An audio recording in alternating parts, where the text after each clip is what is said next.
When authorities arrived on February 25th, 1957, they found that the naked body was that of a boy between the ages of 4 and 6 years old, but small for his age and displaying signs of severe malnourishment.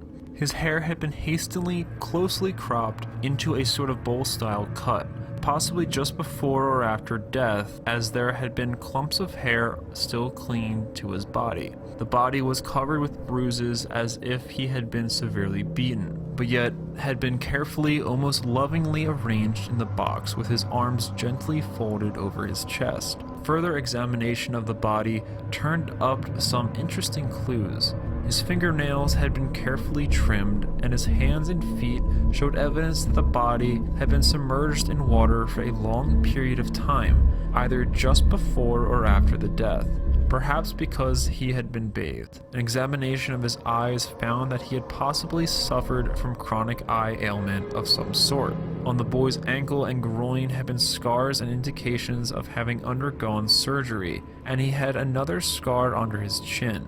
Medical examination would find that he had eaten approximately 2 to 3 hours before he died, and in his esophagus was found a dark brown, unidentified residue, thought to have been perhaps vomit. The cause of death was determined to be possibly from multiple severe blows to the head, but this is not certain, and the body was estimated to have been out in the woods anywhere from 3 days to 2 weeks. It was difficult to determine an exact time due to the weather having been extremely cold. The crime scene itself held clues as well. The box was from the department store JCPenney and had been meant to hold a bassinet.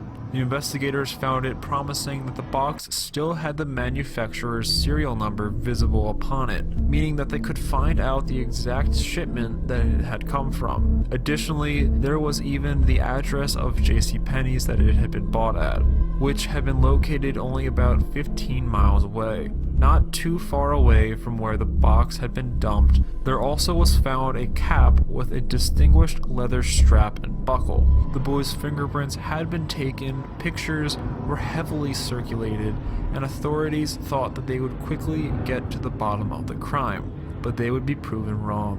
The box turned out to be one of 12 bassinets sold to the store, but records in the purchasers had not been kept as they had paid in cash. 8 of the buyers would eventually come forward after reading about the case in the news, and all of them had either thrown away their boxes or kept them to store things in at their home. The other 4 buyers had remained unknown. A cap that had been found had also led to a dead end, even though it had been traced to a store run by Hannah Robbins, and despite the fact that she had distinctly remembered a man who had bought it, the payment had been made in cash and none of his information had been taken.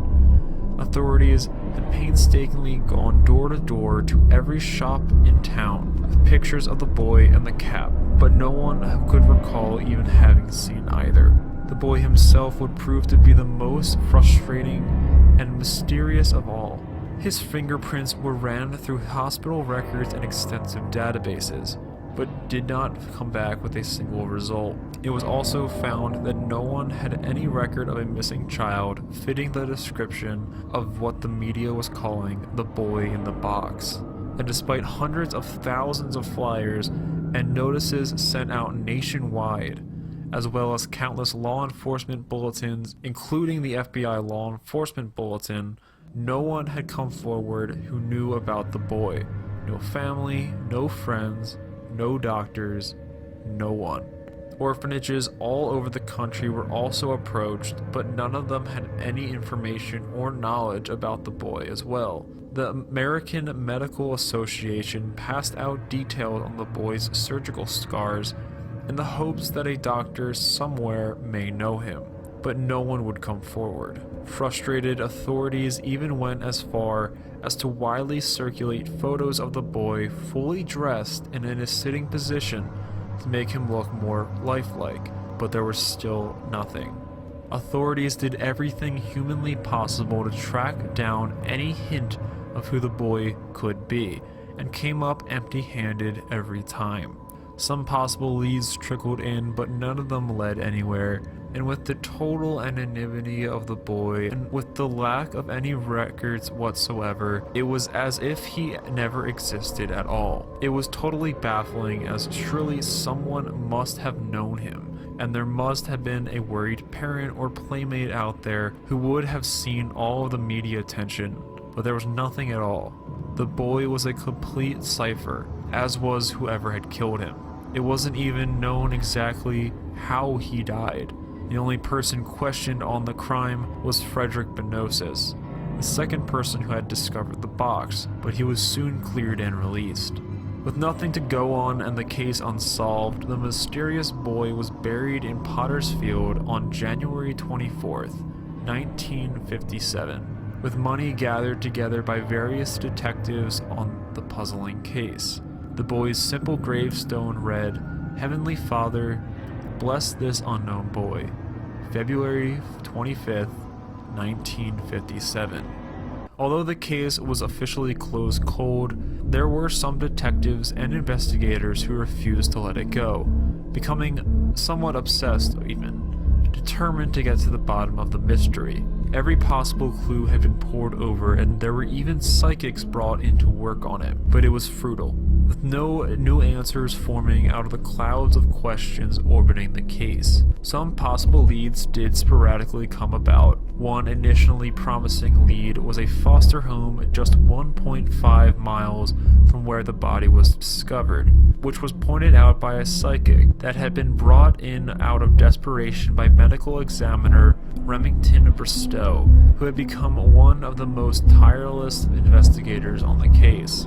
At this foster home was discovered a bassinet of some type that could have been from the discovered JCPenney box that the boy had been found in, along with several blankets that were reminiscent of the one that the dead boy had been found wrapped in.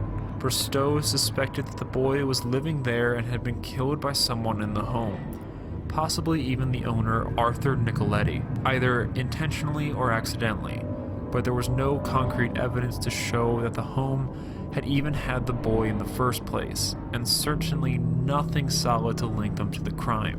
On November 3rd in 1998, the boy's body was eventually controversially exhumed in order to extract DNA in hopes that modern technology could shed some light on the case.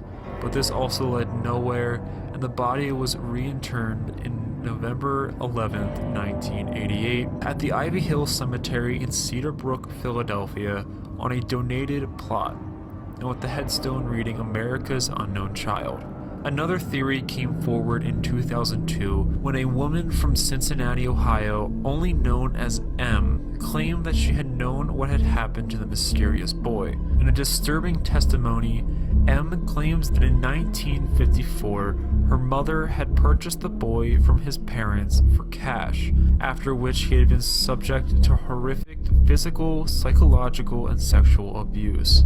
According to M, her abusive mother would frequently beat him and had accidentally killed the boy, who they had named Jonathan. All of this would occur in a fit of rage by smashing his head into the floor after he had thrown up in the bathtub. Since the story seemed to fit so well with the evidence and details at hand, but became suspicious when it came light that the woman making the claims had had a history of mental problems, considering that there was also no hard evidence corroborating the story either, along with denials from the woman's neighbor that such a thing had even happened. The lead was eventually dropped. However, over the years since, there have been occasional new leads that have turned up from time to time, but so far, none of them had led to any new answers upon this mysterious and most baffling case. Thanks for watching, guys. Don't forget to like and subscribe, and hit that little bell if you want to be the first to see more.